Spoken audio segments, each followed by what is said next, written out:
What's up guys, welcome back to Daniel Talks Football right here on YouTube. I'm Daniel and we are back with another video. In this video we are going to be talking about Brighton and Hove Albion, especially the manager situation that is going on at Brighton. Graham Potter has left the club and has moved to Chelsea in what is believed to be a £20 million move. In my opinion, as I hit my hand on the desk, in my opinion this is the wrong move for Potter. I said it in the video about Chelsea, but I don't think Potter should have moved to Chelsea. I don't know how he's going to handle the egos, and I could see this going heavily wrong and Potter being out of a job in 8 months. At which point he'll have to go to Everton to rebuild his career.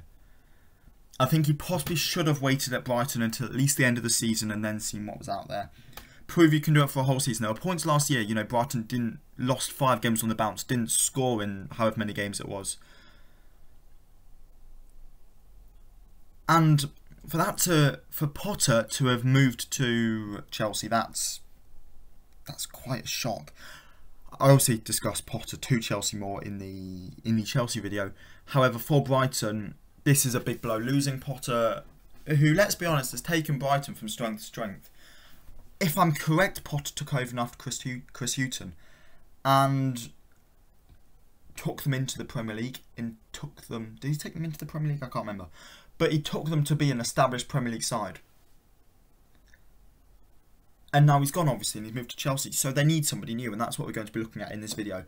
They obviously need somebody with a high-pressing style of football. And I've got 5 managers that have been linked with the job who I wanted to sit down and talk about today. There were some that I'm not too clued up on, like Knutson.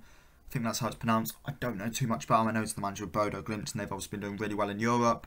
Obviously beat Roma 6-0, so he's an option. From what I know about him, he would be good, but I don't know enough about him to sort of sit here and talk about him for a period of time. So I thought I'd park him, leave him alone, and we'll go for 5 options that I thought of that would be good. Let's start with Thomas Frank. Now, this needs to be said that Brentford would ask a lot of money for Thomas Frank. 10-15 million. However, Brighton have just got 20 million for Graham Potter, if reports are to be believed. So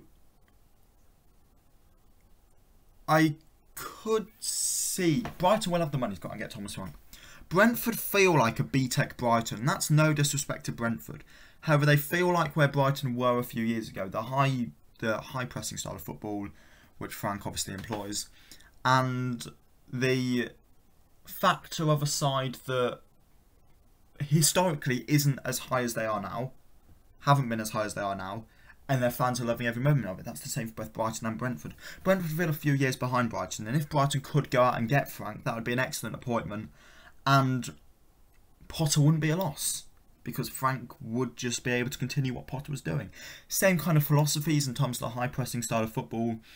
Same kind of philosophies when it comes to buying players. You know, if you look at Brentford's window, they brought in a lot of young players. If you look at Brighton's window, they brought in a lot of young players. I feel like this would be one that would work. And if Brighton can go out and spend the money, look, Frank's my option. If Brighton have that money to go out and spend, go and get Thomas Frank. Get him in the door now. However, I don't think they will. I don't think they will want to spend that whole money that they got on Potter on Frank. So, if that's not possible, who else out there is there? Ange Postecoglou. Postecoglou is currently the manager of Celtic and has taken Celtic into the Champions League. He's developing young players. If you look at that Celtic squad, you know, they've brought in a lot of players from, I don't want to say weird leagues, but not, you know, top 5 leagues. You know, they brought in Lil Abada from, was he playing in Israel? Was he still playing in Israel, or had he moved to wherever? A player that wasn't in the top 5 leagues. I know Scotland aren't either, but he was shopping around places where people don't usually shop, same as what Brighton do. Postecoglou is very good at, you know, developing these young players. If you look at what Brighton currently have and what Celtic had when he went in, when Postecoglou took over the Celtic job, it was an aging group of players. It was a group of players that, you know, hadn't won anything in a while. Well, had won things in a while, but were falling off drastically. And he went in there, he tore up the foundations, which was needed, can I add? And he absolutely transformed that side. Brighton don't need transforming specifically. However, the way he's got Celtic playing, I think he'd be an excellent manager for Brighton. The only thing is, does he want to give up Champions League football? I think is he going to the Bernabeu in a few weeks? Does he want to give that up as manager of Celtic to come manage in England? Brendan Rodgers gave up the chance of taking Celtic. Well, he had Celtic in Europe. He sort of gave that up to come and manage Leicester. However, with Rodgers, it was a case of Celtic were already out of Europe. Celtic are still in Europe at the moment with Postecoglou in charge. And if this were a few months down the line, if this were November, when Celtic would possibly be out, I think Postecoglou would 100% take the job. However, where Celtic are right now compared to Brighton, Celtic are in the Champions League. Postecoglou will probably want to see that through. Celtic, Chelsea have absolutely screwed Brighton over here, buying their manager, 10 days after the window closed, 8 days after the window closed. They've screwed Brighton over, and because of that, I also do not think they'll be able to get Postecoglou. However, if they can get Ange, I think that would be an incredible signing. Now there's 3 managers that I am very confident they could get. We'll go to Steve Cooper first. Cooper's obviously taken Forest from the bottom of the Championship to the Premier League. And he's had a lot of signings this summer. And he's loved by Forest supporters. However, something doesn't, they're 19th in the table, Forest. Some supporters are maybe turning, especially after that 3-2 loss to Bournemouth. This is some supporters, by the way. This is not all supporters. I know a lot of Forest supporters, and a lot of them are Steve Cooper in. A lot of them, it's not even a question. However, for Cooper, it could be a point where he feels like, and I don't know if he does, but he could feel like he's taken his Forest side as far as he can go. And if the Brighton offer does come along, he would probably look to take it. You would obviously have to pay a buyout fee to Forest, but I don't think that would be too expensive. I don't think Cooper's got long left in his contract either, so again, I really don't think it would be too expensive to get him out of Forest. And I think he would be a really good appointment. I think he would go into Brighton and he would continue that high pressing style of football. Again, he likes to develop youngsters. That's something that I'm really looking for here, managers that do like to develop youngsters. And I think Cooper would be an excellent option. So obviously Frank top, Postecoglou second, Cooper third. And now these are the 2 managers that I have seen sort of linked, but I don't think Brighton should go for. We'll start with Scott Parker. Scott Parker was obviously sacked from Bournemouth, not for results, because the results were alright. Scott Parker was sacked from Bournemouth because of a falling out with the board, in which he came out and publicly criticised the way they were doing transfers, and the board said, nope, you can't do that, you're gone. I think that Scott Parker was an okay manager.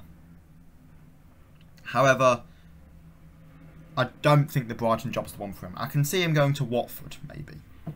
Because Watford will sack a manager this year, I'm sure. So I can see I can see Parker going to Watford. I don't think Parker works at Brighton, and I did just want to mention him here because, I've seen him linked. But I don't think Parker works at Brighton. I don't think it would be a good appointment, and I think it would scream, we're in a relegation fight here, which they're not, and they should be looking to push on. They are pushing on. And hence, I don't think Scott Parker would be a good appointment. The final manager I've seen linked, which is a manager I know an awful lot about, is Brendan Rodgers. First of all, a message to the Brighton board. If you want to take Rodgers, please come and get him. You won't have to pay as much at all. Please come and get him. But talking about Rodgers' play style, it's obviously changed recently from what it was at the start.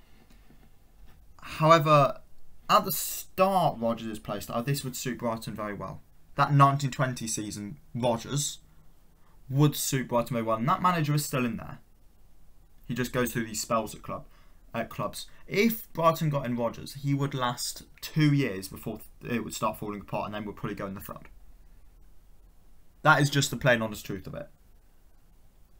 But for those 2 years, he would take Brighton to be a highly successful side and take them possibly to a cup final, possibly into Europe. I think Rodgers would be a really good appointment. No, I don't. He would be a really good appointment for 2 years. And he would develop the young players, but it's what would happen after that 2 years and the mess he could leave the club in. Because of this, I'm not going to recommend Rodgers. even though for 2 years he would do things that Brighton fans could never imagine, he did that with Leicester fans. It'd be after those 2 years and the mess that you would leave the club in. If you look at it, I know Leicester haven't spent this summer, but that's partly because of players that Rodgers wanted to sign. Rodgers wanted Vestergaard, Rodgers wanted Bertrand, Rodgers wanted Soumare. You know, all the signings we signed last summer haven't worked out. Apart from maybe Daka. So, Rodgers would be an interesting option for this Brighton side. However, I'm not 100% sure. Well, I don't think he's the one. And if he does go in there, which I'm going to be honest, I don't think he will. I don't think he'll get the job. If he does go in there, don't clip this and send it to me 2 years in when he's done really good things. Send it to me after the 3rd year when it's all fallen apart. He'll do good things for 2 years and fall apart on the 3rd. And that is why my top 3 for the Brighton job: Thomas Frank, Ange Postecoglou of Celtic, and Stevie Cooper from Forest. Thank you all for watching this video. It is greatly appreciated, and I'll catch you all in the next one. See ya!